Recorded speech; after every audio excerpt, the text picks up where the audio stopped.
हाय दोस्तों, नमस्ते। आज मैं आपको कुछ ज़रूरी बातें बताने जा रही हूँ। जैसे मैंने कल ये ब्लाउज कंप्लीट की थी, इसमें मैंने लेस का काम नहीं किया है, इसीलिए मैं आपको लेस लगा कर दिखाने जा रही हूँ, ताकि देखिए कैसे लेस लगता है। और इसी तरह मैं आपको साड़ी पर फॉल पर सिलाई चलाकर मैं फॉल लगाना भी बताऊंगी आपको। देखिए दोस्तों, इसी तरह आप लोग भी अपने साड़ी पर और ब्लाउज पर लेस लगाते रहिएगा। देखिए कितना फिनिशिंग से ये लेस लग रही है। और मैं ये भी बताने जा रही हूँ दोस्तों कि आज मैं कैसे इस सिलाई का काम हो, चाहे स्टिचिंग कहिए चाहे सिलाई कहिए, इस काम में मैं कैसे जुड़ी, कैसे मैं ये काम करना चालू की हूँ, आपको मैं खुद बताऊंगी कि मैंने भी सिलाई का काम बहुत मुश्किल से चालू की है। क्योंकि जब तक आपको अपनों का सपोर्ट नहीं मिलेगा तब तक आप ये काम नहीं कर पाएंगी। कितने लोग का मर्जी भी था, कितने लोग का मर्जी भी नहीं था।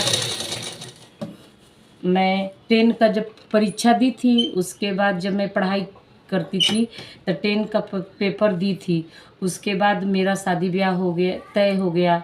तो पहले ज़माने का लोग था कि थोड़ा कम पढ़े लिखे रहते हैं तो सोच भी थोड़ा कम ही रहता है, समझिए। तो मेरा ये रिश्तेदार लोग ने मेरा शादी कम ही उम्र में करवा दिए थे, इसलिए मैं आगे की पढ़ाई, मैं 12 तक ही पढ़ाई की, उसके आगे की पढ़ाई नहीं कर पाई, क्योंकि हमें पढ़ने का बहुत शौक़ था।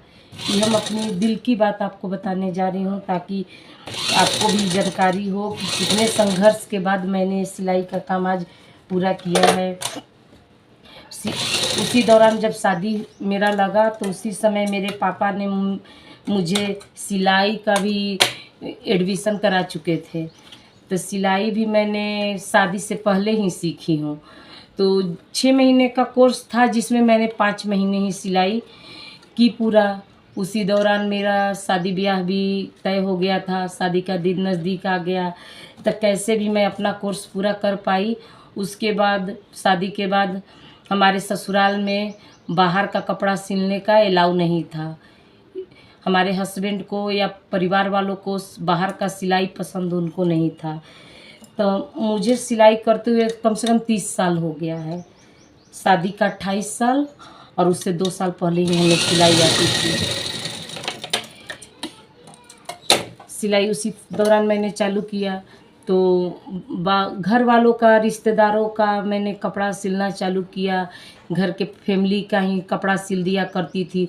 तो शुरू में जब सिलती थी तो एकाएक इतना फिनिशिंग नहीं आया जितना अब बेझिझक मैं किसी प्रकार का कपड़ा हो, चाहे सिल्क हो, जिमीचू हो, नेट हो, हर जो सरकने वाला भी कपड़ा है जो मशीन पे बैठता नहीं है, जिस साड़ी का प्लेट नहीं बैठता है, हर तरह का कपड़ा अब मैं बेझिझक सिल सकती हूँ, मुझे कोई दिक्कत नहीं है। पर शुरू में थोड़ा दिक्कत हुआ। जब सब साड़ी आता था ना, तो कपड़ा जब उसका मैं निकालती थी, काटती थी, तो पहले डर भी लगता था कि अरे सिलूँगी, किसी का है, अगर कस्टमर लोग का है, अगर सिलाई में कहीं पाइपिंग बनाने में कोई गला बना रही हूँ, अगर उसमें पाइपिंग भी कभी कभी होता था कि कम या ज़्यादा हो जाए, कभी मोटा बन जाए या पतला बन जाए, तो कस्टमर लोग का शिकायत आ जाता था, घर पे चले आते थे शिकायत करने। तो इसलिए कभी सिलाई में अगर ऊंच नीच हो जाए तो इस वजह से बाहर का मैं नहीं सिल पाती थी। थोड़ा डर भी लगा रहता था कि अरे मैं बाहर का सिल रही हूँ तो कस्टमर अगर थोड़ा सा भी ऊंच नीच होगा तो मेरे यहाँ शिकायत लेकर आ जाएंगे। इसी वजह से इनके पापा को ये पसंद नहीं था कि नहीं तुम बाहर का कपड़ा नहीं सिलोगी। तो ऐसे करते करते हम खुद का ही अपना कपड़ा, बच्चों लोग का ड्रेस, शादी ब्याह हो चाहे बाहर किसी तीज त्यौहार का कपड़ा हो, सब हमारे पूरे बच्चे लोग हमारे 4 बेटियां हैं, 1 बेटा है। अपने सारे बच्चे मेरे जब कॉलेज पढ़ती थी ना, तो मेरा खुद का सिला हुआ कपड़ा, जब सूट हो गया या पटियाला हो गया, मैंने लेडीज में हर तरह का सूट, चाहे गाउन हो गया, ये सब मैं बाहर का नहीं पहनना मेरे बच्चे पसंद करते थे। बाहर का डिज़ाइन देखकर आती थी, घर पर बताती थी कि मम्मी मुझे इस तरह का ब्लाउज सिलवाना हो या इस तरह का हमको सूट पहनना है। तो हमको डिज़ाइन दिखा देती थी, कहती थी मम्मी मुझे इस तरह का डिज़ाइन सिलवाना है, सिल दो। कपड़ा भी ले आती थी, लेस वगैरह सब सामान, हमको ज़रूरत का सामान सब दे देती थी। हम सिलाई उन सब का कपड़ा कर देते थे। जब वो कपड़ा पहनकर स्कूल हो या कॉलेज में फंक्शन हो पहनकर जब जाती थी या मार्केट जाती थी, तो इस सब का पैंट का, प्लाजो का डिज़ाइन या सूट का डिज़ाइन सब देखकर पूछती थी इनकी फ्रेंड लोग कि तुम्हारा तो सूट बहुत अच्छा लग रहा है, तुम कहाँ सिलवाई हो? तो सब मेरी बेटियां लोग कहती थी हम बाहर नहीं सिलवाए हैं, मेरी मम्मी खुद सिली है। तो इसी तरह धीरे धीरे मतलब बाहर का इक्का दुक्का लोग कपड़ा देने लगे। मेरी बेटी लोग कहीं मम्मी मेरी फ्रेंड है उनका कपड़ा सिलना है, तुम सिल दोगी? हमने कहा हाँ ज़रूर सिल देंगे। इसी तरह धीरे धीरे मतलब थोड़ा थोड़ा बाहर का कपड़ा मैं अब जाकर कुछ दिन मतलब 5-6 साल की बात बता रही हूँ, मैं बाहर का कपड़ा करना थोड़ा चालू कर दी।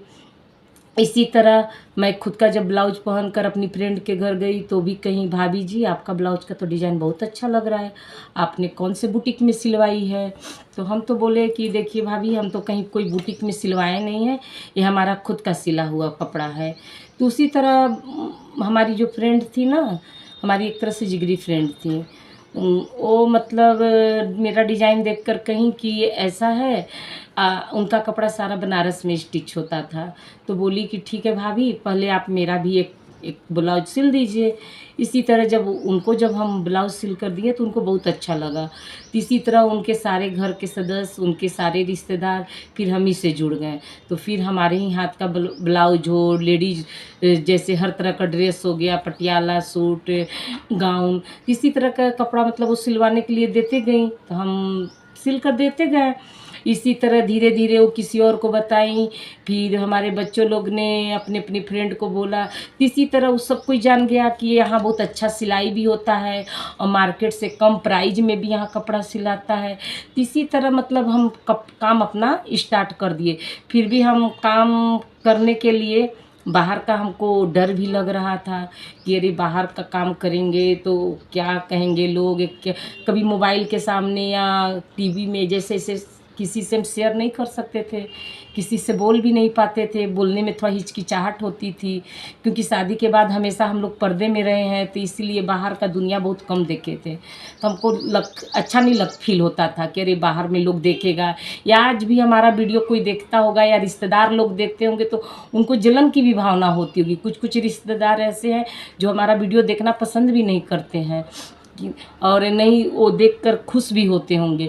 फिर भी हमने इस सब को किनारे रखकर मेरे बच्चों लोग ने सपोर्ट हमारा दिया कि नहीं मम्मी आपको, आपके अंदर टैलेंट है। सबसे बड़ी बात, बाहर का कपड़ा सिलने के लिए आज हमारी जो फ्रेंड है वो भले हमसे दूर है, पर जब भी वो हमारा वीडियो देखेंगी तो ज़रूर महसूस करेंगी।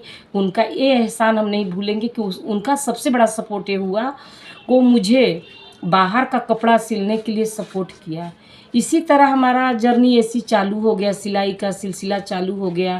तो आज भी हम कितने ऊंचे मुकाम पे हो जाएंगे, उनका ये एहसान नहीं भूलेंगे कि उसने हमें सपोर्ट किया कि नहीं भाभी आप कर सकती हैं और आप में वो हुनर है, आप कीजिए। इसी तरह हम अपना काम चालू कर दिए। और पहले तो मेरे पास छोटी वाली सिलाई मशीन थी, उसी तरह अपना सिलाई मशीन से काम करते थे। हमारे पास बड़ी मशीन थी नहीं, ब्राइडल का अगर लहंगा आ जाता था, ब्राइड का ब्लाउज आ जाता था तो छोटी वाली सिलाई मशीन में बहुत दिक्कत होती थी। तो कुछ दिन क्या, अभी महीना दिन भी नहीं हुआ है, ये वाली बड़ी वाली सिलाई मशीन हमने ख़रीदा और इसी सिलाई के पैसे से ख़रीदा ताकि कुछ मतलब अगर हमारा रोजी रोटी इसी से चल रहा है तो हमारा बिजनेस अगर करना है, अगर इस लाइन में उतरे हैं तो इसके लिए ये हमारे लिए पूजे की समान है, इसका हम पूजा करते हैं, हमारे लिए लक्ष्मी माता है। इसी तरह हमारा जर्नी चालू हुआ और हमारे बच्चों लोग का भी सपोर्ट हुआ, हमारे सारे बच्चों लोग, हमारे हस्बैंड का भी सपोर्ट हुआ। अब जाकर हमारे हस्बैंड कुछ नहीं हमें बोलते हैं, देख रहे हैं कि ये अच्छा काम कर रही है, कोई गलत काम तो हम कर नहीं रहे हैं, अपना मेहनत कर रहे हैं, मेहनत कर रहे हैं तो 2 पैसा घर पर ही आ रहा है, उसको भी यूज हो रहा है। कोई बाहर तो जाकर हम किसी गलत काम तो नहीं कर रहे हैं। तो हमारे हस्बैंड को भी धीरे धीरे रियलाइज़ हुआ कि नहीं, ये जो कर रही है अच्छा काम कर रही है। हमारे ज़रिए अच्छे अच्छे घर से लोग आते हैं, हमारे से स्टिचिंग के ज़रिए ही जुड़े हुए हैं।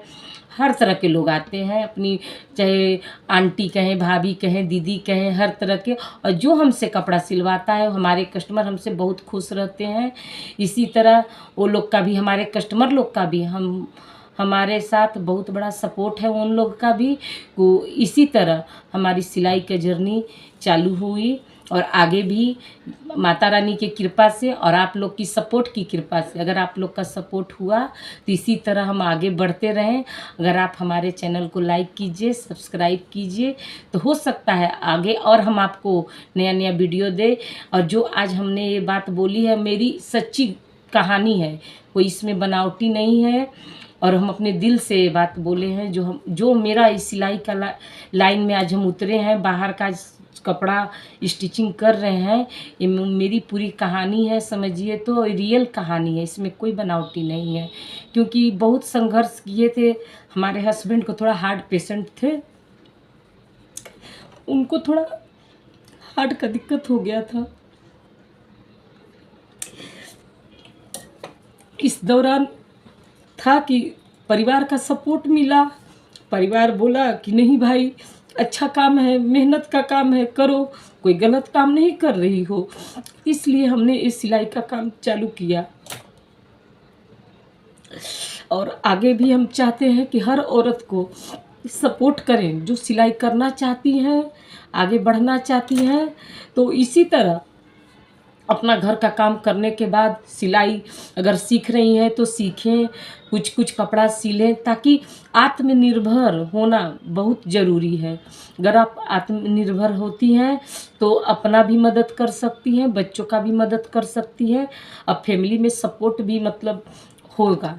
इसी तरह हमारा सिलाई का जर्नी चालू हुआ और आगे भी चाहेंगे कि आप लोग को अच्छा अच्छा सिलाई कर कर, आपको स्टिच कर कर मतलब हर तरह का ड्रेस दिखाएं। और इसी तरह हम अपना वीडियो अब स्टॉप करते हैं। आप लोग को प्रार्थना करते हैं कि हमारे चैनल को शेयर, ज़्यादा से ज़्यादा शेयर कीजिए, लाइक कीजिए और सब्सक्राइब कीजिए दोस्तों, क्योंकि आपकी लाइक और सब्सक्राइब की बहुत ज़रूरत है। इसी तरह हमें हिम्मत मिलती रहेगी कि मेरे ज़रिए और औरतें भी ये अपना सिलाई का काम पूरा कर सकती हैं। नमस्ते दोस्तों।